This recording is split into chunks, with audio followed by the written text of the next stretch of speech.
gentlemen, we are about to start our next session, Zara Hatke. Our speakers for this session are Zarar Khoro, Wusatullah Khan, Mubashir Zaidi, and the moderator is Nadeem F. Paracha. Nadeem Paracha.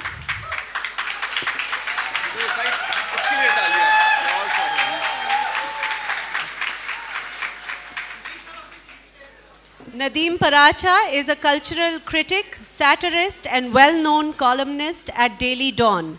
He has written extensively on a wide range of political and cultural topics related to South Asia. He is also the author of 2 books. Nadeem. Okay, ji, assalamu alaikum and welcome. This is my 6th session, satire ka for KLF, and over the years I've seen the audiences grow, and that's a good sign. This shows that the situation in the city and elsewhere in Pakistan is definitely improving, especially now that the bloggers have been taken care of. And it also depends on what news channel you're watching. Okay. Okay. You can't miss him. Okay, satire. This is Zara Hatke. It's easy to sort of satirize the establishment, the police, the government, the parliament. आप लोग भी सोच रहे हैं कि उसको एक नहीं 4 लिफाफे मिल चुके हैं. But things have gotten better. That I believe is true. And let's get into the main thing. Zara Hatke. Zara Hatke is now 2 years old, guys. Yeah. और मुझे याद है 200 कह रहा हूँ 2 साल पहले ये जब शो शुरू हुआ था, it was given an 11 o'clock slot, और इसको सोचा जा रहा था कि शायद ये 6 महीने भी ज़्यादा नहीं चले. 3 महीने दिए थे. Okay, but it survived very well. It's got a growing and very loyal viewership now, and which is great to know. And let's introduce the people, the main faces, the main voices, the main brains behind Zara Hatke. I'll start with Wusatullah Saab.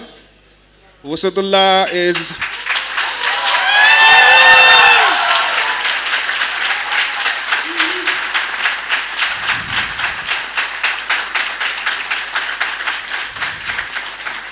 Wusat is a very experienced journalist. BBC Urdu के साथ भी इनका पुराना रहा है, अब don के साथ भी है. मजे की बात है, लास्ट दिसंबर कोई एम्बेसी डिनर था, तो some gentlemen came to me.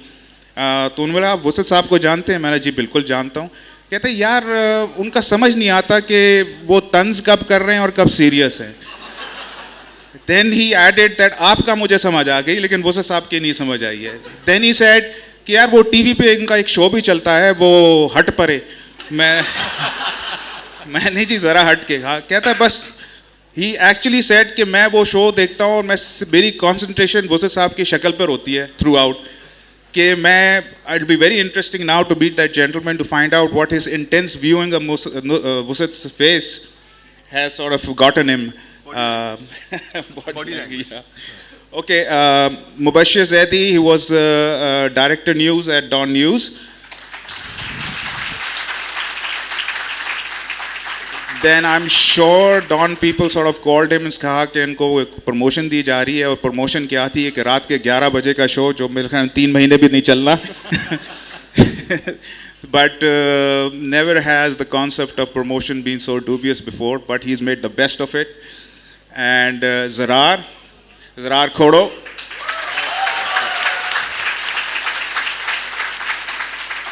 I first met Zarar back in the early 1990s.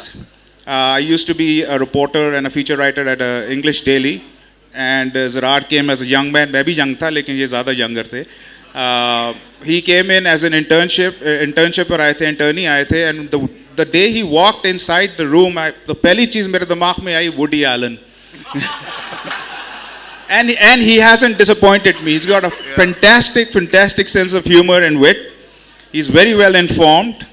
And और Zarar अंग्रेज़ी बहुत अच्छी बोलते थे और सिंधी बहुत अच्छी बोलते थे, उर्दू ज़रा 19-20 थी, लेकिन it is remarkable now watching him do such a successful show, Urdu TV show.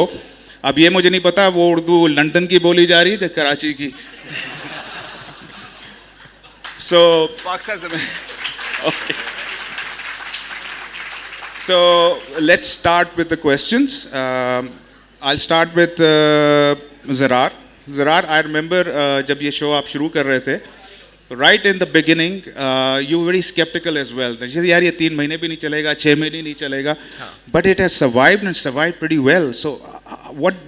Because Zara Hatke is definitely compared to all the other मार धाड़ शोर जो होते हैं हमारे टीवी पे टॉक शोज के नाम पे, उससे काफ़ी वाकई हटके है. तो how did you guys survive? So क्या? I honestly have no idea. I don't, because actually like when the show started I tweeted कि ये 3 महीने चलेगा. ऐसी कोई बात नहीं थी, लेकिन मैंने अपने आप को सेव किया था कि अगर 3 महीने के बाद बंद हो गया, बिकॉज मेरा कॉन्ट्रैक्ट 3 महीने का था, तो ज़्यादा जिल्लत ना हो बाजार में.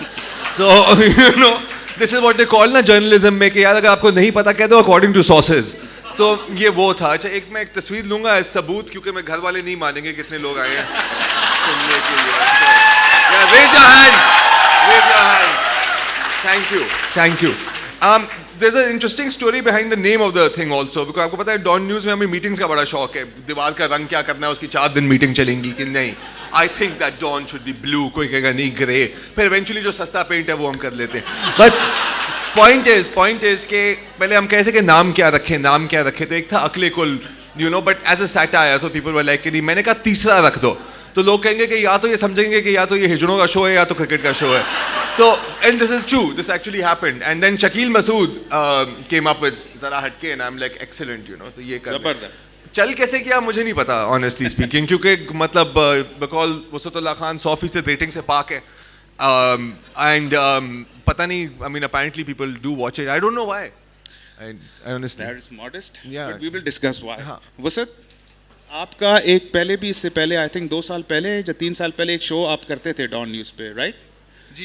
एंड उस ज़माने में ये जो जंगजू शो हैं वो बहुत ही ज़बरदस्त थे, उस पर इतनी क्रिटिसिज्म होती थी, सब उस पर लगे होते थे. आपका ज़रा धीमा लॉजिकल रैशनल शो होता था. जी. वो फिर मेरे ख्याल में चली नहीं बात, फिर आप चले गए. बोलना ज़रूरी है. हाँ.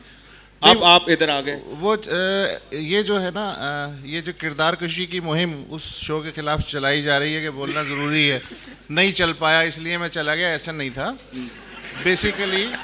बेसिकली किसी भी शो को इस्टेब्लिश होने के लिए, इंक्लूडिंग ज़रा हटके, कम से कम 1 साल चाहिए होता है. उसके बाद जाहिर है कि वरना तो यहाँ ऐसा नहीं चलेगा, हो रहा होता ना इस वक्त. तो हुआ ये कि बीबीसी फुल टाइम में बीबीसी में काम करता था. इवन तनख्वाह भी बीबीसी वाले देते थे. बीबीसी वालों ने मुझे 4 महीने के लिए डॉन न्यूज़ को, जब ये उर्दू में कन्वर्ट हुआ अंग्रेज़ी से, मुझे उधार पे भेजा और उन्होंने कहा जी तनख्वाह भी हम देंगे. और डॉन न्यूज़ वालों ने उनसे झूठे मुंह भी नहीं कहा नहीं साहब ऐसी बात नहीं है, हम तनख्वाह देंगे. तो 4 महीने के उधार के बाद फिर उन्होंने बीबीसी वालों ने कहा अब क्या प्रोग्राम है. मैंने कहा जी जैसे आप हुक्म करें. कहने लगे वापस आ जाओ. तो मैंने कहा मुझे चस्का पड़ गया, मुझे तो खून लग गया था ना कि क्या बात है, वाह वाह वाह क्या सब्जेक्ट है आपने, और क्या आपने शर्ट पहन रखी थी, खून लग गया था. तो मैंने कहा कुछ 2 महीने एक्सटेंड अगर हो जाए. तो कहने लगे फिर वहीं रह जाओ. तो फिर मैं यूं अपने मैके यानी बीबीसी वापस लौट चले गए. ये हुआ था. लेकिन अब वापसी हो गई है. लेकिन अब जो है वो जैसे जैसे ज़माना तब्दील हुआ है, बीबीसी को लिबरल होना पड़ा है, तो मैंने अब उनसे कांटेक्ट कर लिया है कि मैं आपसे पर आइटम, जैसे नहीं होते ठेकेदार के, पर स्क्वायर मीटर में आपसे चार्ज करूंगा. तो इस तरह का मैंने उनसे रिकॉन्टेक्ट कर लिया है. तो अब मैं आज़ाद हूँ, मैं कहीं भी काम कर सकता हूँ. ज़बरदस्त. ओके मुबशिर, अभी रिसेंटली आप और Zarar are very active on Twitter as well, and it's great following you guys. अभी recently आपकी कोई अनबन हो रही थी, एक बहुत ग्रेट स्कॉलर हैं और एक बहुत ही माने हुए पेट्रियट हैं उनसे, और वो उस वक्त उम्रे पे थे और at the same time Twitter पे भी थे. हैशटैग उमरा 2017। वो क्या था? वो हुआ ये था कि हम लोगों ने जो है ब्लॉगर्स पे प्रोग्राम किए जब 2-3, तो ज़ाहिर क्रिटिसिज्म आया कि भाई and we were just asking, मैं क्योंकि रिपोर्टर हूँ, इन तरह की जो बातें हैं जैसे ज़रार करते हैं या वसअत करते हैं, मैं 25 साल हो गए रिपोर्टिंग ही की है, तो आई गो आफ्टर फैक्ट्स के फैक्ट्स हो वो लेकर के आ जाएं। तो उसको मैंने जब रिपोर्टर्स वो ब्लॉगर्स को रिलीज़ किया गया तो मैंने उस पर आमिर लियाकत को कहा, मैंने कहा कि आप आमिर लियाकत साहब, जी आमिर लियाकत साहब, माफ़ी तो मैंने उनको कहा कि आप तो कह रहे थे कि ये लोग भारत चले गए थे और वो सारा, तो मैंने कहा आप ही झूठे हैं और ये जो आपका अब नेटवर्क है वो भी झूठा है। तो उन्होंने उम्रे पे से जवाब दिया, और मैं क्योंकि इंटरनेशनली भी कभी कभी लिख लेता हूँ, और हिंदू के लिए मैंने एक आर्टिकल लिखा था, उन्होंने कहीं से ढूंढ ढांड के आर्काइव से वो आर्टिकल निकाला। उनका ये ख्याल था कि जो द हिंदू पेपर है वो को आरएसएस का जो है ना कोई पम्फलेट वो है, तो ये निकाला। उन्होंने कहा कि ये देखें मुझे झूठा कहने वाले हिंदू के लिए लिखते हैं और ये तो रॉ एजेंट है। तो मैंने कहा बिल्कुल ये वो रॉ एजेंट का ताना पहली दफ़ा तो किसी ने दिया नहीं है, वो तो लिफाफे रॉ एजेंट, नूरे पटवारी, यूथ ये पटवारी, तो वो सारे वो जिसके बारे में बात करें तो दूसरा कोई ना कोई लक़ब दे देता है। तो उसके बाद खैर दूसरे भी आ गए, उन्होंने भी उन साहब को समझाने की कोशिश की कि आप बहुत बड़े स्कॉलर हैं, लेकिन हिंदू वही है भारत में जो डॉन पाकिस्तान में है, तो ये ज़रा थोड़ा सा दोनों गद्दार हैं ना। हाँ दोनों गद्दार हैं। तो वो इस तरह करके तो मैं बिल्कुल चीज़ें, हम तीनों की बिल्कुल डिस्टिंक्ट जॉब रोल्स हैं। ख़बरें मैं कुरेदता हूँ और वसअत साहब का एनालिसिस आप सब पढ़ते भी हैं, सुनते भी हैं, ज़बरदस्त है। ज़रार जो है सोशल मीडिया पे और जो ये यूनिक चीज़ें निकाल के लेके आते, तो मतलब कुछ नहीं करता, बाय मैं डिफ़ॉल्ट कह दो कुछ नहीं होता। नहीं, ज़रार जब अंग्रेज़ी में ज़रार ने एक प्रोग्राम किया था काउंटर स्पिन के नाम से, ये इनका हमेशा ये है कि ये किसी भी चीज़ को स्पिन दी जा सकती है, और ट्रंप आ गया है तो अब मैं इनकी थ्योरी मान गया हूँ कि वाकई हर चीज़ को स्पिन दी जा सकती है। तो अब बिल्कुल हमारे डिफरेंट रोल्स हैं, तो मेरे ख्याल में यही वजह है। और 25 साल हो गए हैं सबको जर्नलिज्म में, वसअत साहब को मुझसे भी ज़्यादा हो गए, 40 हो गए, मेरे ख्याल में 20 एक ज़रार को भी हो गए। तो अब सब जितने भी हैं, हुकूमत हो, सियासी जमातें हों, फ़ौज हो या जो भी हो, they have given up on us कि ना ये पैसे से मानेंगे, ना ये धौंस से मानेंगे, ना किसी चीज़ से। तो कह रहे बकते झकते रहते हैं तो बकते झकते रहें, तो बस यही है, and that's what we do. हमारा भी कैथारसिस होता है और आप लोगों का भी। असल में ये जो ज़माना है ना, उस लिहाज से हम लोग खुशकिस्मत हैं कि हमें चूँकि वो लोग पागल समझ रहे हैं, इसलिए हमारी अब तक जान बची हुई है। मैंने एक और भी एक इंश्योरेंस पॉलिसी निकाली है कि मैं हिलाल के लिए भी लिखता हूँ, तो अगर मुझे उठाने आए तो मैं कहूँगा यार ये तो देख लो यार, मैं तो आपका ही हूँ। बट ये तुम्हारा ख्याल है, और मेरा अपना ज़ाती ख्याल है आज, क्योंकि स्पॉट फिक्सिंग का बड़ा चर्चा हुआ दोबारा PSL के बाद। अगर मीडिया में कहीं स्पॉट फिक्सिंग होती ना, तो मेरे ख्याल में 95% एंकर इस वक्त जो है ना वो बैन हो गए होते। क्योंकि जिस हिसाब से अब मैं, क्योंकि डायरेक्टर न्यूज़ भी रहा हूँ, देखा भी है साथ ही, तो हुआ ये है हमारे टीवी में कि एंकर्स ने पोजीशन ले ली है, या तो पार्टी के साथ या किसी भी क्वार्टर के साथ। तो अब जो व्यूअर है वो फ़ौरन गैस कर लेता है, पहले आपके जो खुतबा देता है जो भी एंकर या देती हैं अच्छी खुशशक्ल खातून, तो उनसे गैस कर लेते हैं, अच्छा ये तो वो बात कर रहा है। तो people have become wiser, they would instantly know जब आप बात कर रहे होते हैं कि इसमें कितना सच है, कितना झूठ है, कहाँ से आ रहा है, क्या नहीं है। तो मेरे ख्याल में आप लोगों के ऊपर व्यूअर्स की तरफ से जो फीडबैक आती है उसी ने हमारा प्रोग्राम चलाया हुआ है, वरना और कोई इसमें कोई ख़ास बात नहीं है। ओके ज़रार, फॉर एग्जांपल अभी हम पहले भी डिस्कस कर चुके हैं कि 6-7 साल से हम ये सैटायर का कर रहे हैं, और सैटायर अब बहुत ही कॉम्प्लेक्स हो गया, समझ नहीं आता कि सैटायर क्या है और रियलिटी क्या है, ठीक है ना, व्हाट इज़ व्हाट। लेकिन एक चीज़ जो यू गाइज डू ऑन ज़रा हटके, स्पेशली यू इज़, तो तुम लोगों ने शुरू की थी कि फेक न्यूज़ फेस तस्वीरें जो लगा देते हैं कि जनाब आपने कोई हॉलीवुड फिल्म की तस्वीर लगा के बोला कि देखो यार बर्मा में क्या हो रहा है जफरहाल। तो ये ये अब मेरे ख्याल में उसकी ज़्यादा ज़रूरत पड़ेगी and I can say long you guys did it long before ये फेक न्यूज़ का फिनोमेना अब आया है. Yeah, that's a particular obsession of mine, and it's becoming very very hard to do. क्योंकि अभी इनफैक्ट ये अगले रोज ही एक आर्टिकल पढ़े थे वैनिटी फेयर का, in which you can actually morph people's videos in real time. कि जैसे मैं यूं बोल रहा हूँ तो मुझे यूं करा दिया है, and then they can take my audio and जो मैंने चीज़ें कहीं भी नहीं, you can type them and you can say it. अब there are very simple tools to do it, लेकिन problem ये है कि the energy needed to create BS and the energy needed to debunk BS is about 20 times. ठीक है, उसको झूठ बोलने के लिए एक तस्वीर लोड की, शेयर किया. तुम उर्दू में बात करो, ये हम रिकॉर्डिंग भी हो रही है, इस कल प्रोग्राम ऑन एयर भी जाना है. कर देंगे, बीप कर देंगे, घंटे का प्रोग्राम. अभी तुम्हारी तारीफ भी की थी कि उर्दू थोड़ी तुमने. तो मैं उर्दू में मिक्स कर रहा हूँ यार. Okay guys, this by the way ये प्रोग्राम is being recorded और ये कल इन्हीं के शो पे चलेगा. कल नहीं परसों, परसों ऑन मंडे है. क्योंकि बेसिकली हमें छुट्टी करनी थी मंडे और की. इसलिए हमारा ये ख्याल है कि आप लोग जितने ज़्यादा सवाल फिर इवेंचुअली पूछेंगे that Yeah. Could make our show. नहीं, अब देखिए, अब प्रॉब्लम ये भी हो गई है कि फेक न्यूज़ एक मतलब नारा भी बन गया. अभी जैसे बाशर अल असद के बारे में वो एमनेस्टी की रिपोर्ट आई थी, ये फेक न्यूज़ है. डोनाल्ड ट्रंप के बारे में एक पोल आता है कि लोग समझते हैं कि तुम्हारे बाल बहुत ही मनूस है, वो कहेंगे फेक पोल है. ठीक है, तो आई मीन ये तो it's become joke now. And अब जिस सोफिस्टिकेशन से किया जा रहा है, बिकॉज एक दो तीन चीज़ें होती हैं. आई मीन कहते हैं ना कि कामयाब झूठ के अंदर ना आपको दो तीन कतरे सच के भी मिलाने होते हैं ताकि वो थोड़ा सा स्वॉलो हो जाए. तो ये भी you see.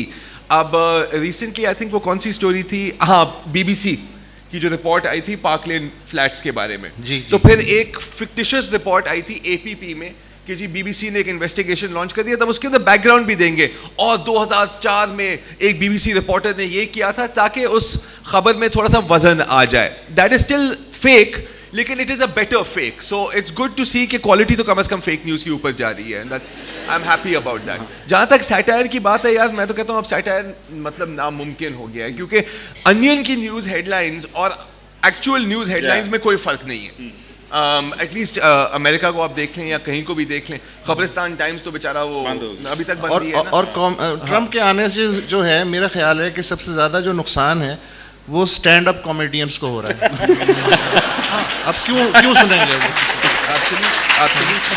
Because I mean, how do you satirize Trump? It's not possible. मैं तो खुश हूँ कि मैंने 10,000 रुपए कमाए थे वसुल्ला खान से. हाँ, हमारी बिल्कुल. शर्त लगी थी, मैंने कहा ट्रम्प आवे ही आवे, लाइक कभी नहीं आएगा. हिलरी यू नो कदम बढ़ाओ, हम जब तुम्हारे साथ है. तो मैंने कहा शर्त हो जाए, तो फिर on air I took the money. इनका ख्याल था कि मैं वापस दूंगा, लेकिन मैंने अभी तक नहीं दिया. नदीम फारूक बराचा साहब, आपने शुरू में मेरे जहन में एक शक डाल दिया है, और अब मैं बार बार जब मैं इधर देखता हूँ तो मुझे वुडी एलन मेरे जहन में फंस गया. अच्छा, और मैं सोच रहा हूँ कि क्या मैं ये कह सकता हूँ कि जो वुडी एलन है वो हॉलीवुड का ज़रार खोड़ो है. अजीब और गरीब चीज़ें मेरे जहन में आनी शुरू हो गई. बिल्कुल, why not. ऑल्टरनेट फैक्ट है ये. अच्छा वो सर, मुझे आप उस पर कमेंट दे. जो मैंने एक किस्सा सुना है, वो साहब मेरे पास आए थे और कहते थे कि मैं ज़रा हट के सिर्फ वो फोकस वसत साहब के फेस पे करता है कि वो सच बोल रहा है, जो झूठ बोल रहा है. तो do you want that sort of image to come, कि लोगों को पता नहीं चले कि आप तंज कर रहे हैं या आप कोई चीज़ सीरियस बोल रहे हैं, या ये एडवांटेज है या ये डिसएडवांटेज है? देखिए, एक तो ये जो चीज़ है ना कि जो हम कंपार्टमेंटलाइज कर लेते हैं कि जो तंज है वो सच नहीं होगा, या सच बोलने के लिए चेहरा सीरियस बनाने की ज़रूरत है. मैं थोड़ा सा इससे इत्तेफाक इसलिए नहीं करूँगा कि किसी ने यह भी कहा है कि दुनिया की तल्ख से तल्ख सच्चाई भी आप शगुफ्ता चेहरे और सटायर में बयान कर सकते हैं. अब दूसरी बात ये कि ट्रेजेडी ये हुई है इस मुल्क में, जिस तरह हमारा गला घोंटा गया है पिछले 35-40 साल के अंदर, कि हमारी सोसाइटी से मजाक और जो तंज है वो समझने का जो IQ होता है, जो एक आम पान वाले और सिगरेट वाले और तांगे वाले का भी बड़ा ज़बरदस्त हुआ करता था, अचानक से इतनी घुटन पैदा हो गई है हर तरफ से कि वो IQ वैनिश हो गया है. और हम, जैसे आपने इस केस की मिसाल दी, हम तंज में भी, मज़ाह में भी और सीरियस में भी उलझे रहते हैं. कंटेंट पर तवज्जो नहीं देते. हम नहीं समझते यार इसने ये तंज किया है या संजीदा बात की है. मेरे देखते ही देखते पिछले, आप अगर 2 साल का रिकॉर्ड उठा के देख लें, अपने SMS चेक कर लें, 2 साल या 3 साल पहले तक मुझे रोज़ाना 5-6 लतीफ़े कहीं ना कहीं से आ जाते थे, घूमते घामते मैं भी आगे फॉरवर्ड कर देता था। आप मुझे बताइए कि आखिरी लतीफ़ा आपके मोबाइल फ़ोन में कब आया? अच्छा सर, ये आपके मोबाइल फ़ोन की गलती है क्योंकि आपके पास अब व्हाट्सएप नहीं है, अब SMS कोई नहीं करता। Okay, I have a lot of that, मैं आपको फॉरवर्ड कर दूंगा। लेकिन ये मैं थोड़ा सा इख्तिलाफ करूंगा इनके साथ कि यार मैंने इतना पावरफुल दलील बनाने की कोशिश की। ये बूढ़ी आइलैंड वाली बात है, मैं not even with you yet. वो बाद में तय कर लेंगे। ओके, सही। नहीं देखिए, ये एक्चुअली मेरी नज़र में एक थोड़ा सा एडवांटेज है कि अगर किसी को नहीं पता कि आप सीरियस बात कर रहे हो या आप तंजिया बात कर रहे हो तो वो आपको उठा नहीं सकते। ठीक है ना, वो कहेगा वो बंदे भेज इसकी तरफ, नहीं लेकिन ये सीरियस है या ये क्या इसने ये टेक कर रहा है या ये एक्चुअली इसने बात की है। तो वो जो एम्बिग्विटी है ना यार, दैट इंच ऑफ एम्बिग्विटी, उसमें ही आप जिंदा रहते हो। और अगर उठाने वाले ने तंजिया बात को सीरियस समझ लिया तो मैं भी यही कहने वाला था, ज़रार का ये ख्याल है कि उठाने वाले जो हैं वो इस चक्कर में पड़ते हैं कि तंजिया जिस तरह उनके काम है तो सेंस ऑफ ह्यूमर तो उनका टाइट ही होगा ना बॉस। ये भी तो सोच लो।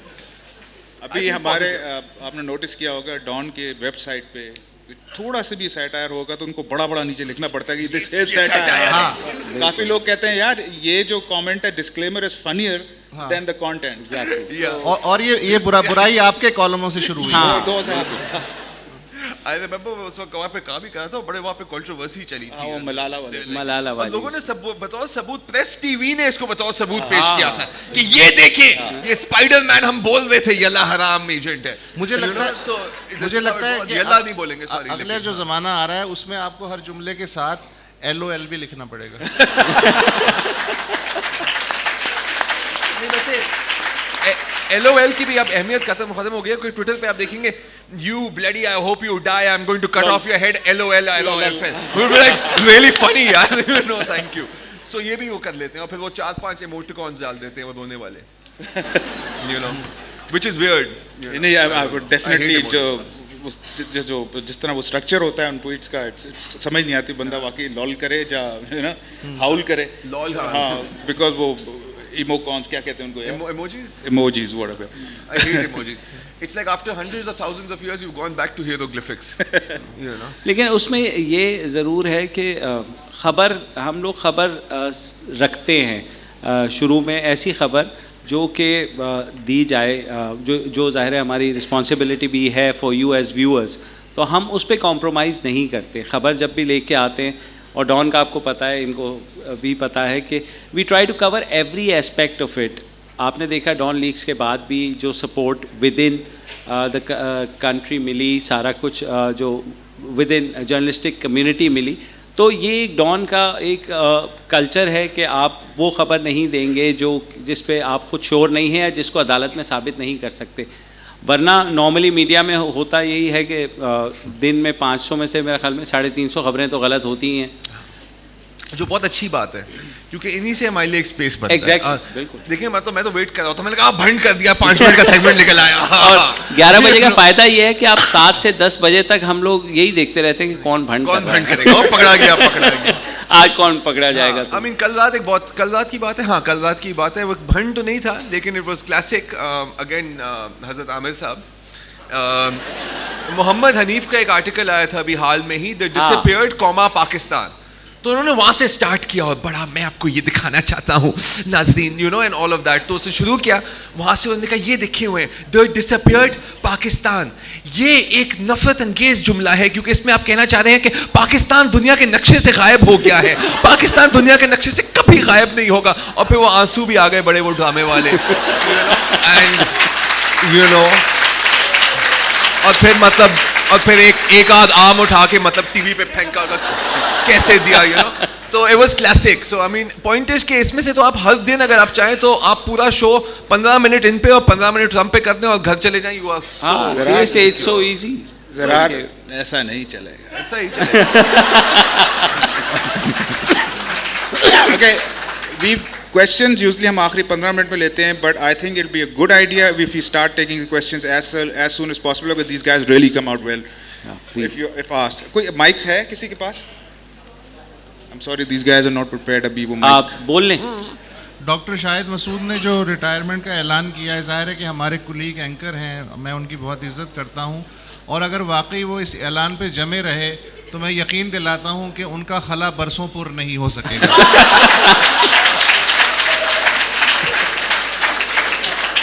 अब ये सीरियस बात है या तंज है, किसने आई डोंट नो, नहीं आई डोंट नो। वो चलता है, ऐसे थोड़ा ही इधर थोड़ा उधर, थोड़ा इधर थोड़ा उधर। सच तो है। जी जी,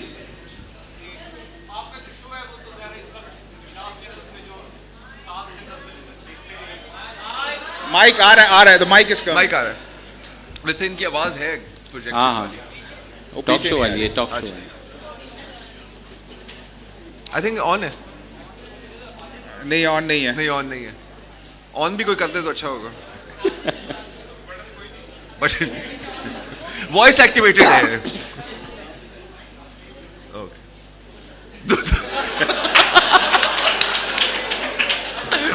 ये तो मुहावरा हो गया, एक से बुरे दो। ये वाला ही। ओके, या गॉट इट। आपका प्रोग्राम शो जो है ये 50 चैनल्स पे जो हम 7 से 11 बजे तक जो हमारा तशद्दुद होता है, उसमें तो एक बहुत बड़ा एक साय ऑफ रिलीफ है। लेकिन सीरियस सवाल ये है कि ये जो बाकी 50 चैनल हैं, इनके ये 4 घंटे का जो शो है, ये हम अगले 50 साल तक ऐसी देखते रहेंगे? कोई उम्मीद है, कोई सूरत है इससे जान छूटने की? कभी कुछ, बल्कि सियासी लफ्जों में कोई शर्म है, कोई हया है?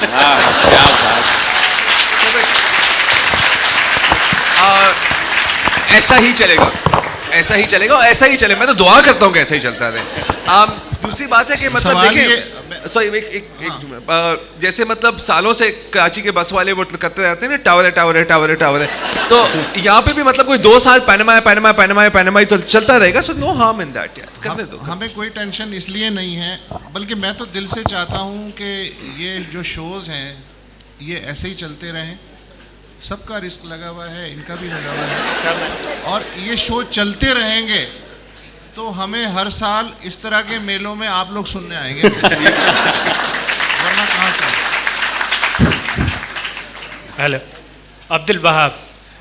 अगर तंज़ो मिज़ाह की बात निकली तो मैं अगर ज़रा हटके को एक इंडियन कमर्शियल फिल्म के हिसाब से लूँ तो ये तीनों कैरेक्टर जो आप हैं, तो मैं इसको कहूँगा कि जैदी साहब जो हैं वो स्टोरी लाइन है, और अपना ज़रार साहब जो हैं वो क्योंकि टेक्नोलॉजी और ट्विटर वो ऐसी बातें लाते हैं, तो मैं समझता हूँ कि वो जो है वो एटम नंबर है उस फिल्म की। और वुसअत साहब जो उनके एनालिसिस होते हैं वो ज़बरदस्त होते हैं, मैं उनको कहूँगा वो जो है वो उसके मेन एक्टर है। Thank you. खुदा का शुक्र है जब तो मैं इनके नाचता रहता हूँ, आपका मतलब है। कोई बात नहीं, जायज है, सही मैं है। आपका इसलिए शुक्रिया अदा करूँगा। Can I request the audience to restrict the questions to questions and not comments, so that Statement भी our दें, speakers can get a chance statement to भी दे दें, respond. दोबारा सामने करके इसके बाद में question सवालिया निशान लगा अच्छा, दें। अच्छा। फिर जायज है। मैं बहरहाल आपका शुक्रिया अदा करता हूँ, इसलिए कि जब आपने कहा ना कि इंडियन फिल्मों से अगर मैं आपका मवाजना करूँ तो मेरे जहन में फ़ौरन आया कि ये 3 इडियट्स तो नहीं कहते। Thank you very much. मैं तैयार था इसके लिए। ओके जी अस्सलाम वालेकुम। जी मेरी सब जनाब, मैं यहाँ खड़ा हूँ कोने में, जी, जी, जी। जरा हट के खड़ा हूँ, देख लीजिएगा। मेरा नाम अरे डॉक्टर फरीदुल्लाह सिद्दीकी है। नाम मैं इसलिए ले रहा हूँ, इस लालच में ले रहा हूँ कि कल ये लाइव में जाएगा शायद। बहरहाल मेरा कहने का मकसद ये है कि आपका नाम, आपका उन्वान जो है प्रोग्राम का, ज़रा हट कर बहुत उम्दा है। प्रोग्राम के लिहाज से वाकई है, लेकिन जो बातें आप करते हैं उसके लिहाज से मैं एक सजेशन है मेरी, नाम के साथ लगा लीजिए ज़रा हट के ज़रा बच के। जी बहुत जी, I'll wait till आप बताइए कहाँ? या that gentleman, वो आखिर at the right. on doctor the साहब, left this lady. इधर भी okay All right. Next Please. भैया जो आगे है, हमारे वो खड़े। टीचर बैठे हुए, ये सवाल कुछ या कोई कमेंट करना वो चाह रहे खड़े हैं, उन्होंने मुझसे मेरे से सेल्फी ली थी वो। अस्सलाम वालेकुम, मेरा नाम नवीद खान है। मैंने स्पॉट फिक्सिंग की हुई थी, अच्छा इसलिए स्पीकर मेरे पास आ गया। Good job. मैं समझता हूँ आप तीनों एक तरह के रोल मॉडल हैं, इसलिए कि जब आपका प्रोग्राम मैं रेगुलरली देखता हूँ, सुबह देखता हूँ, उसकी वजह ये कि आप एक दूसरे के साथ एग्री भी नहीं करते और बिल्कुल आप लोगों के डाइवर्स व्यूज़ होते हैं और अक्सर मैं देखता हूँ मुबशर साहब की बात काट दी जाती है लेकिन गुस्सा नहीं चढ़ता। तो हमारी सोसाइटी में जिसमें टॉलरेंस ख़त्म हो गई, यहाँ समझते आप बहुत अच्छे रोल मॉडल हैं लेकिन एक दूसरे से डिसएग्री करते हैं और अपने अपने व्यूज़ रखते हैं, ये बहुत अच्छी चीज़ है। Good, thank you. अच्छा, इनकी तारीफ मैं काफ़ी कर चुका हूँ, सवाल प्लीज करें। तुमने दोबारा मेरी बात नहीं क्वेश्चन क्वेश्चन काश आप जो Question, हैं इधर भी आ प्रोग्राम जाएं, खत्म please, होने के इधर। बाद का भी हमारा मंजर तीनों का देख सकते हैं। इधर भी आ जाएं इधर।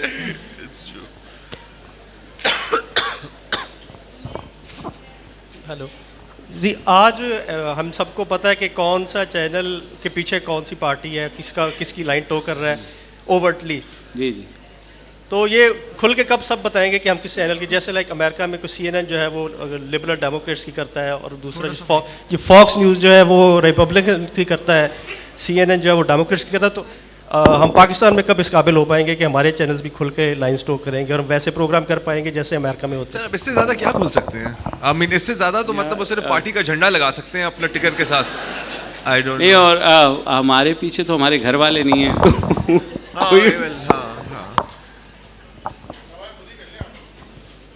ये भी हो सकता है। जी। मेरा सवाल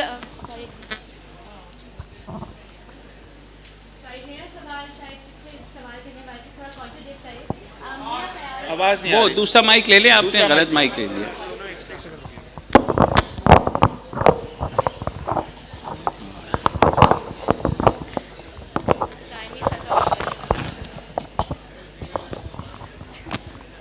हाइब्रिड।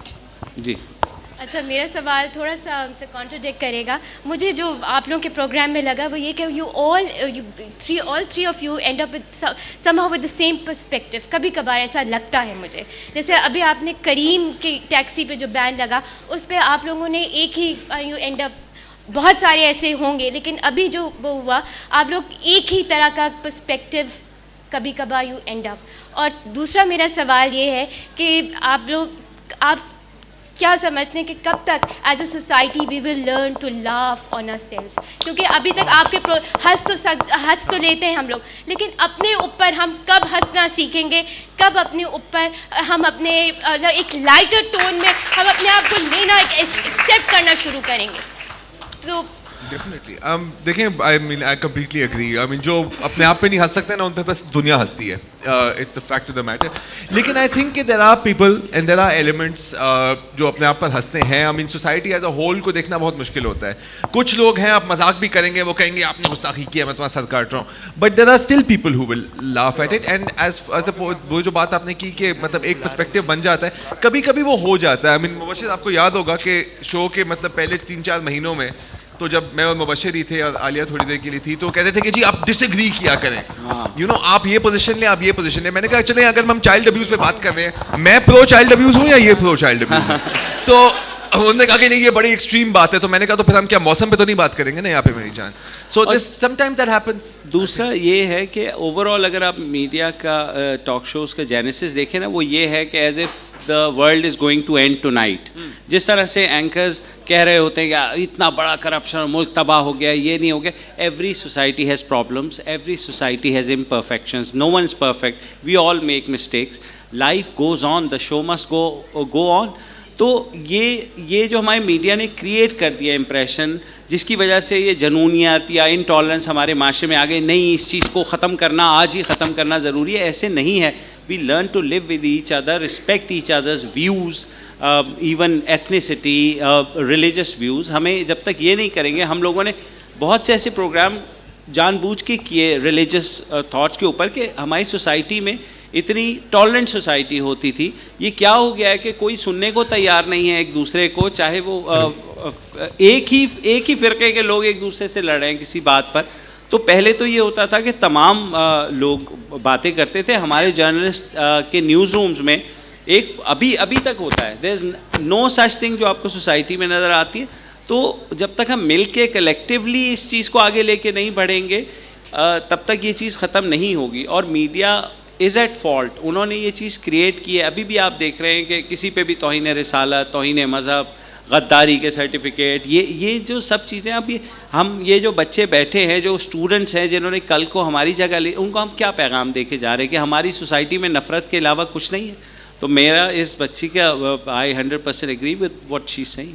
अच्छा, मैंने मेरी एज ग्रुप्स के या मुझसे बड़े बहुत सारे लोग इस हॉल में बैठे हुए हैं, वो शायद गवाही दें कि इस पाकिस्तान में 40 साल पहले ये जो है ना कि हमें जो कहा जाता है कि ये सटायर और आप इस तरह कितने लाइटर वे में सीरियस बात कर लेते हैं, it was for granted in the society.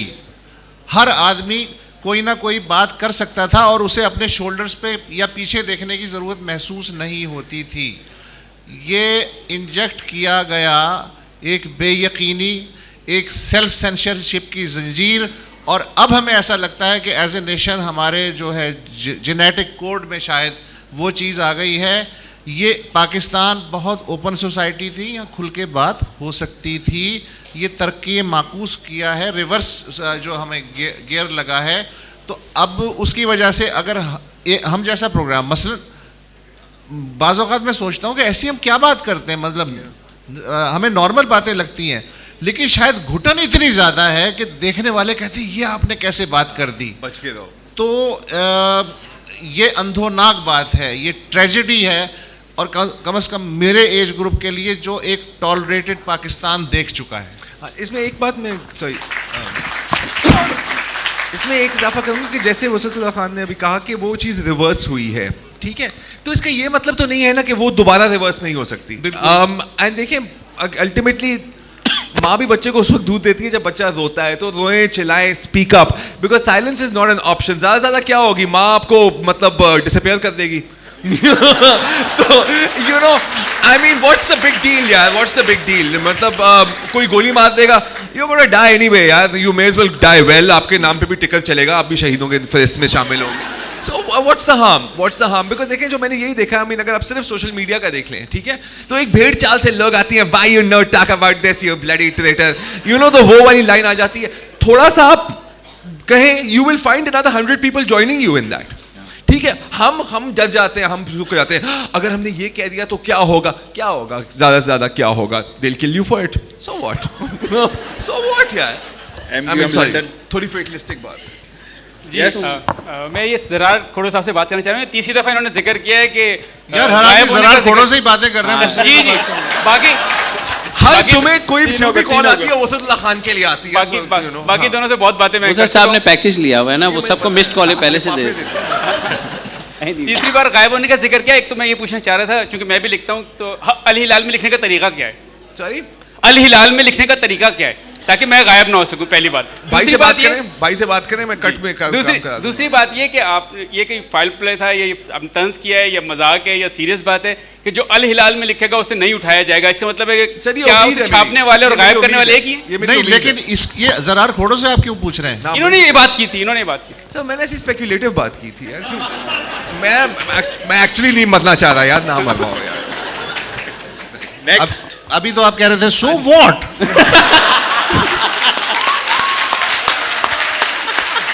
आपसे ही एक्टिंग सीखी है सर।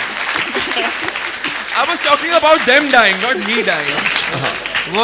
वो मिश्रा भी तो है ना, जिस तरह रियलिटी और सैटायर में मिश्रा नहीं रहा ना, वो अब ट्विटर और रियलिटी में फर्क एक मिश्रा है, हक अच्छा, पर इसके लिए कोई और मरे तो और अच्छा। सही बात है। हाँ जी, नेक्स्ट क्वेश्चन। अरे यार वो सामने बैठे, दिस सामने या ये मुझे सफ़े अव्वल में अपने यूनिवर्सिटी के टीचर को बैठे देख के बहुत खुशी हुई है। Thank you so much for coming. मैं ऐसी बात से शुरू करूंगा कि किसी ने ये रिमार्क दिया था अभी कि वसतुल्लाह साहब का रिपोर्टिंग में 40 साल का तजुर्बा है। 40 साल कबल दर हकीकत ये यूरोपियन स्टडीज़ डिपार्टमेंट में लेक्चरर होते थे। Is that right? नहीं सर, ऐसा ना करें। मैं 55 साल का हूँ सर, फिर तो ये Guinness book of world record है। बहरहाल मुझे जो है ये जो सीरियस और तंजिया बात तंज़िया अंदाज में एक सीरियस बात को कह गुजरना है, उसके बारे में मैं ज़रार खोड़ो साहब के उस कॉलम की तरफ इशारा करना चाहूँगा जो उन्होंने हाल ही में डॉन में लिखा था कि अमेरिका से डेमोक्रेसी इतनी एक्सपोर्ट हो गई कि अब वहाँ शॉर्टेज हो रही है।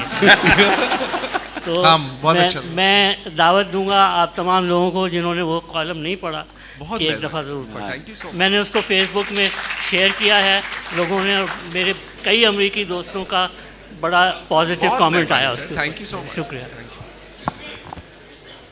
It's over there, the back. ये बच्चा घबरा गया। ये जो कैमरे के पीछे जो साहब खड़े हुए हैं, जी, इनको भी माइक्रोफोन दे दे, ये मेरे रिश्तेदार हैं। हर जगह लिफाफे। अब ये कहना पड़ेगा, मैं मजाक कर रहा था। मैं डॉक्टर अयूब शेख हूँ। ये हो सकता है कि ज़रार या वुसअत या मुबश्शिर या कम से कम नदीम फ़ारूक डॉन को ये कहें कि पाकिस्तान भर में 4 घंटे जो शाम को बदतमीज़ी होती है तो 4 घंटे इसी तरह के सीरियस प्रोग्राम चलाएं ताकि पाकिस्तान के कान बदतमीज़ी से बच सकें। हम बिल्कुल ये नहीं कहेंगे, वरना हमें कौन देखेगा। दूसरा सीरियस हो हमारे दुश्मन है। लेकिन हम लोगों ने कोशिश की है, आपके सवाल का अगर जवाब दूं तो कुछ अगर डॉन की आप प्रोग्रामिंग देखें तो हम ऐसे लोग लेके आ रहे हैं जो कि कम से कम सहाफ़ी हैं, जिनका तजर्बा है, जो उस चीज़ को समझते हैं कि फ़ैक्ट क्या है, फ़िक्शन क्या है, और डेलिबरेटली यूज़ नहीं होने देते। That's what we are trying. Where's the mic? और ये भी कह दो कि अभी तक किसी ने ऑफर भी नहीं दी। अस्सलाम वालेकुम जी, मेरा नाम उमर है। मुझे तो नहीं। Yes. My next question is pertinent to जो आपने कहा कि 40 years पहले we used to be a very tolerant society, then gradually over a period of time हम लोगों में intolerance बढ़ गई है, specifically इंजेक्ट की गई whoever did that over a long period of time, specifically religious intolerance. I have grown up in an age of intolerance, so I do not know what went wrong where. Would you like to highlight the points, what went wrong where, and how can we reverse that? Second part of the question, in a democratic state where maximum majority of the people are intolerant, can we reverse the process staying within the realms of democracy? I think you can.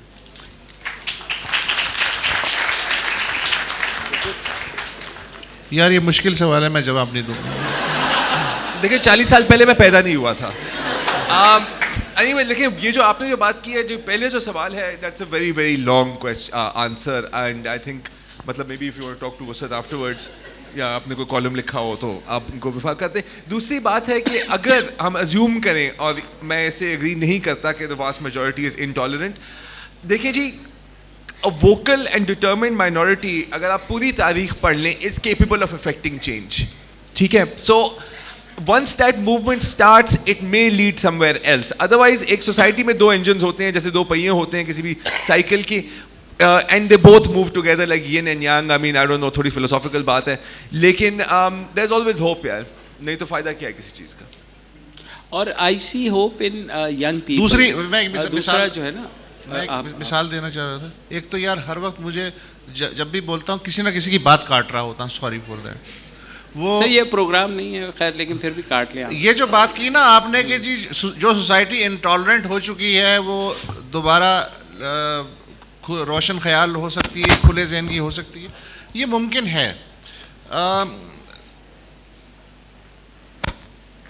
Collective madness आती है कौमों पे। मैं उसके लिए मिसाल दूंगा Nazi Germany की, कि किसको मालूम था कि 10, 15 या 20 साल का जो एक दौर आया है उसके बाद जर्मनी, वो दूसरी बात है कि उसके लिए 2 करोड़ लोग मरे और पूरी दुनिया इधर से उधर हो गई, लेकिन उन्होंने, जर्मनों ने अपने तौर पे सेकेंड वर्ल्ड वॉर के बाद ये रियलाइज़ किया कि अब नाजी आइडियोलॉजी को पनपने नहीं देना, तो उसके नतीजे में आज तक उन्होंने उसको कंट्रोल में रखा हुआ है, उसके अलावा बाकी लोग काम कर सकते हैं। तो मेरा ख्याल है कि ये मॉडल ज़रूरी नहीं है कि हमारे लिए भी सूट करे या हम पे अप्लाई हो या नियर फ्यूचर में ऐसा हो, लेकिन ऐसा मुमकिन है। जी, जब तक लिवर फेल नहीं होगा उस वक्त तक शराब पियोगे ना। I mean, मैं नहीं कह रहा कि मैं पी रहा हूँ। ऐसे बड़ी बुरी एग्जाम्पल। एडिट कर दो। आमिर लियाकत आ जाएगा यार। आपने बड़ी महफिल में कहा था। और वो भी भारतीय शराब पीते थे। I know, right? जी बेटा इधर उधर लेफ्ट on पे। your right. On his right. Yeah.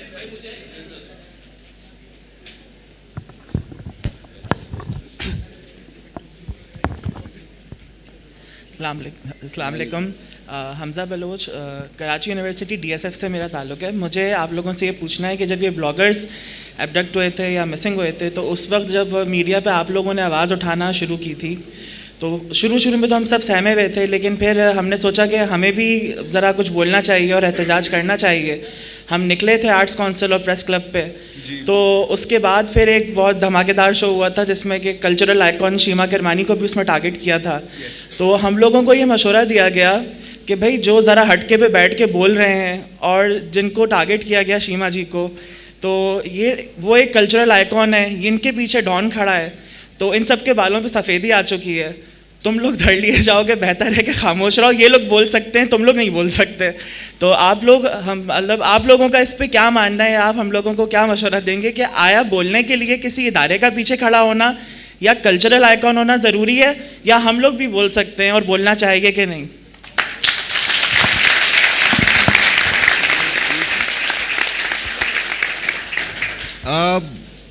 एक नुस्खा है जिसे हर एज ग्रुप का आदमी इस्तेमाल कर सकता है अगर इस्तेमाल करना चाहे, कि एक तो आपको ये अंदाज़ा है कि कुछ भी कह लें, इस्टेब्लिशमेंट कह लें, फ़ौज कह लें, पॉलिटिकल स्टेट कह लें, non state with in the state non state actors कह लें, कुछ भी कह लें, एक तो उन्होंने कुछ सर्टन गोल्स या रेड लाइंस जो हैं बिछाई हुई हैं कि इससे आगे कोई क्रॉस करेगा तो हम उसे देख लेंगे। अच्छा, वो रेड लाइंस हैं, लेकिन ये ऐन मुमकिन है कि उनकी जो रेड लाइंस हैं वो इतनी बड़ी ना हो जितनी बड़ी हमने महसूस कर ली है अपने जहन के अंदर कि अच्छा वो अगर ये कह रहे हैं कि बैठ जाओ तो मैं ये समझूं कि वो ये कह रहे हैं कि लेट जाओ। हो सकता है वो कह रहे हैं बैठ जाओ और मैं कहूँ नहीं यार बैठना मुनासिब नहीं है, मेरी बड़ी बात बन जाएगी अगर मैं लेट जाऊँ। तो रीड कीजिए कि वो क्या चाह रहे हैं, उससे एक्स्ट्रा करके आप कुछ नहीं कर सकते। उससे एक्स्ट्रा करके आप अपना जो रहा सहा स्पेस है वो लूज़ करते हैं। तो स्पेस को टेस्ट करते रहना चाहिए। अगर उन्होंने कहा है बैठ जाओ, आप बैठ जाएं, लेकिन उसके थोड़ी देर बाद थोड़ा सा उठ के देखें। हो सकता है कि वो कुछ ना बोले तो इसका मतलब है कि आप खड़े हो सकते हैं। तो कभी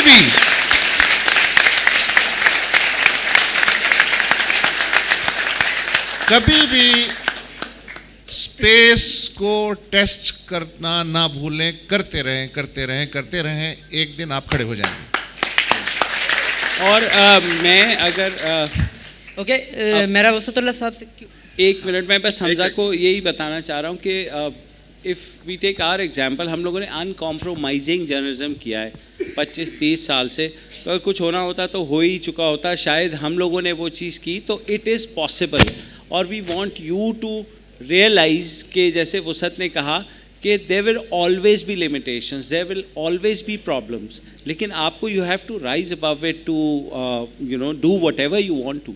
तो मुमताज़ कादरी के केस में देख लें कि अगर उसके ऊपर फूल की पत्तियां फेंकी गई तो वो एक डिफरेंट नैरेटिव वहाँ से चला, क्योंकि आम सोसाइटी ने उस चीज़ से पीछे हट गए डर के मारे।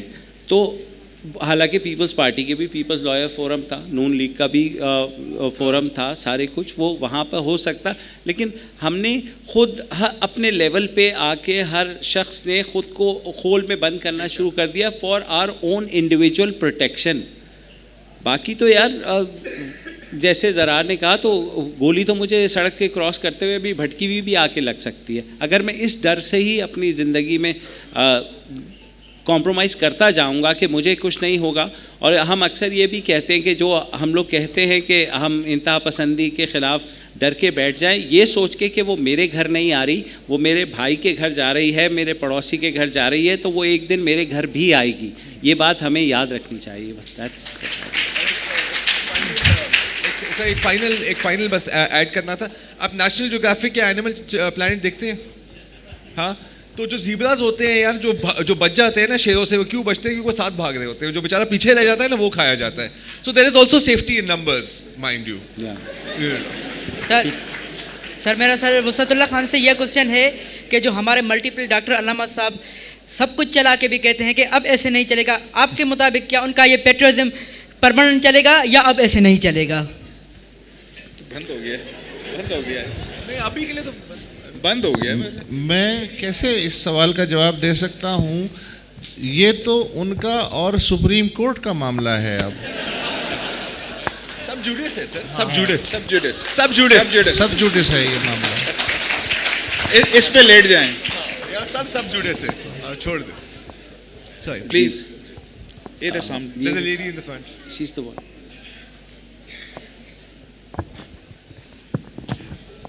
खुरत Mirza, I am an activist. मेरा सवाल इसी हवाले से है कि आमिर लियाकत का प्रोग्राम जिस तरह चला और जिस तरह एक रिएक्शन आया, 80,000 ऑनलाइन कंप्लेंट गई और सुप्रीम कोर्ट का भी उसके ऊपर एंगेजमेंट आई।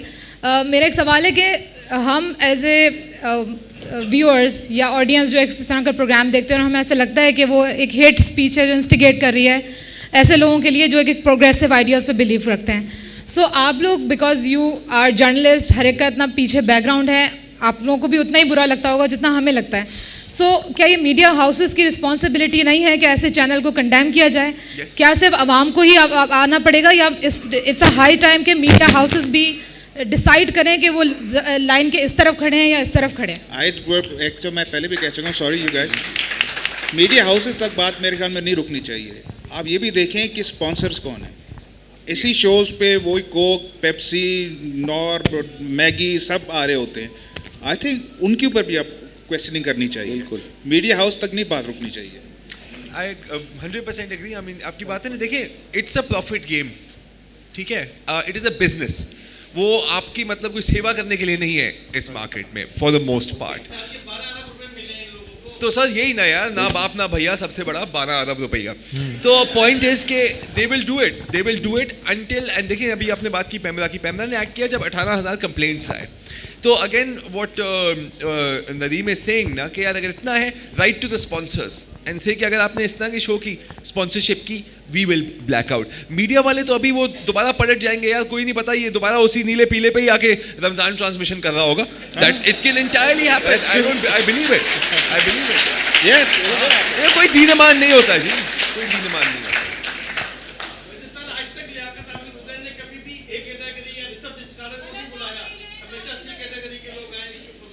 कौन सी कैटेगरी?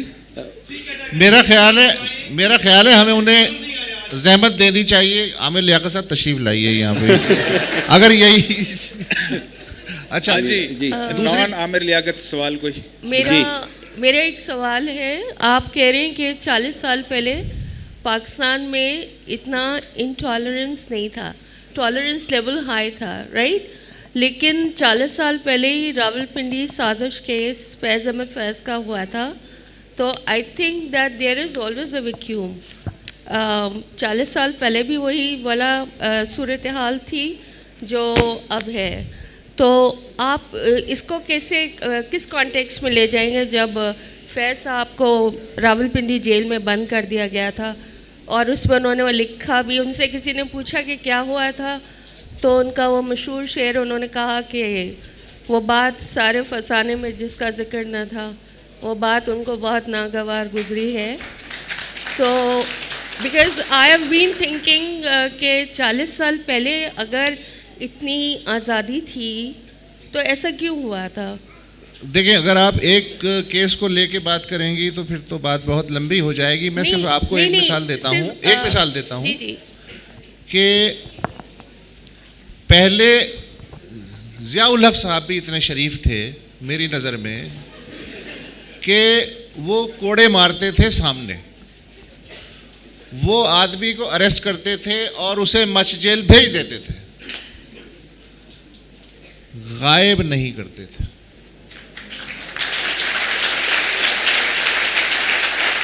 एक तो ये फर्क, दूसरे फर्क ये है कि ये मुल्क बहुत बड़ी तादाद है जिसका कहना है कि ये मुल्क इस्लाम के नाम पे बना, पाकिस्तान का मतलब क्या, ला इलाहा इल्लल्लाह, ठीक है। लेकिन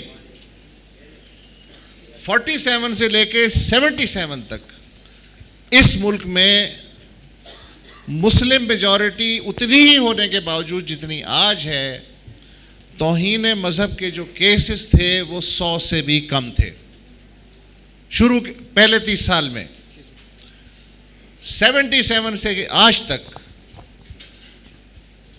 आपके इल्म में है कि कितने केसेस बने? तो ये कैसे मुमकिन हुआ?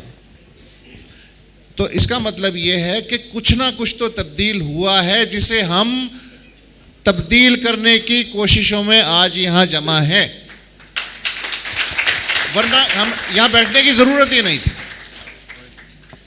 Okay, last question. Last two questions. Hello sir, मेरा नाम जुनैद अहमद है।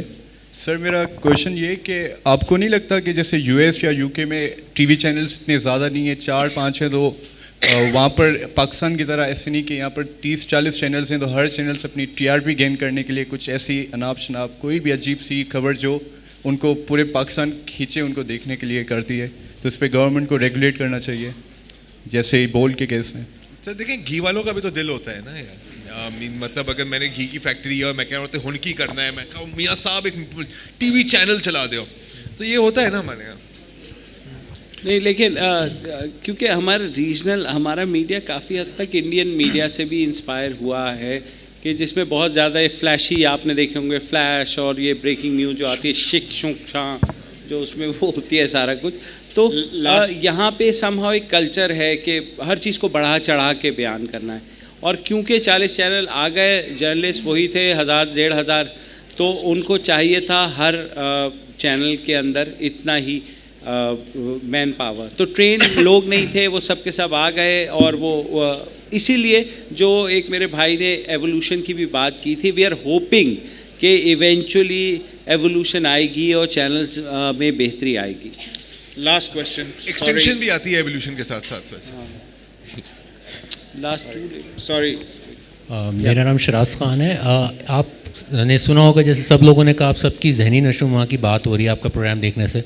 हमारे जो भाई जो बंदे उठाते हैं, आप उनके लिए एपिसोड क्यों नहीं करते? क्योंकि सहाफ़ी भी उसी अंदाज से उठते हैं, एक गाड़ी आती है बंदे ले जाते हैं, जज का बेटा भी उसी अंदाज से उठता है, ब्लॉगर्स भी उसी अंदाज से उठते हैं। कोई एक एपिसोड करें, थोड़ा स्क्रिप्ट चेंज करें, खुल के बात करें, कम अज कम। आप हमारे लिए क्या चाह रहे हैं, खुल के बात करें। आप उनके लिए थोड़ा सा तरबियती प्रोग्राम कर दें कि थोड़ा स्क्रिप्ट चेंज कर लो यार, एक ही गाड़ी आती है, वही बंदे उठते हैं, हमें फौरन पता लग जाता है, थोड़ी एक्साइटमेंट रहे। I understand what you are saying, लेकिन हमने इस सारी चीज़ के ऊपर प्रोग्राम्स किए और ये चीज़ हाईलाइट की। उसके अलावा एक छोटी सी बात आपको, फारूक सत्तार के जो सेक्रेटरी साहब को जिनकी अंडर कस्टडी डेथ हुई थी, we were the only ones जिन्होंने प्रोग्राम किया, एंड दे न्यू कि हम प्रोग्राम कर रहे हैं। प्रोग्राम से 5 मिनट पहले when we were on the set, we received a call from them saying कि जी हम आपको बताना चाह रहे हैं कि हमसे गलती हो गई है और वो हमने ही मारा है। They knew that we were doing it, then we broke that story that now they are admitting कि he was killed under torture. वो उस पर मुकदमा बना, 4 लोग वो हुए। तो हम जिस हद तक कर सकते हैं वी ट्राई टू, क्योंकि जर्नलिस्टिक वे है ना, we are not police, we are not jury, we can only report the facts. लेकिन इस तरह करके हम लोग, क्योंकि हमारी रिस्पॉन्सिबिलिटी आप लोगों की तरफ है, अगर आवाम में किसी को भी कोई मसला होगा तो हम वही चीज़ उठाएंगे ना। कोई पॉलिटिकल किसी ख़ास सियासी जमात की तरफ से बात करने से या इस्टेब्लिशमेंट की बात करने से या हुकूमत की बात करने से, वो फिर आप कॉम्प्रोमाइज़ कर रहे होते हैं बेसिकली अपना जर्नलिज्म। एक चीज़ मैं बस ऐड करूँगा, आखिरी कमेंट, कि ऐसे आपने 1-2-3 वाक़या भी बयान किए हैं। जब ये भी ज़रूरी नहीं होता कि सब लोगों को एक ही किसी फोर्स ने उठाया है। This is the problem also, because जब आप एक एटमॉस्फेयर ऑफ लॉलेसनेस क्रिएट कर लेंगे, कल मैं भी किसी को उठा लूँ तो अजम्पशन वही होगी। This is the bigger problem in my view. Okay, thank you very much. Thank you. Sorry. I will take one evidence video. Everybody say hello. Okay, here, come on. Thank There you. you go. खड़े होके ले लो. जरा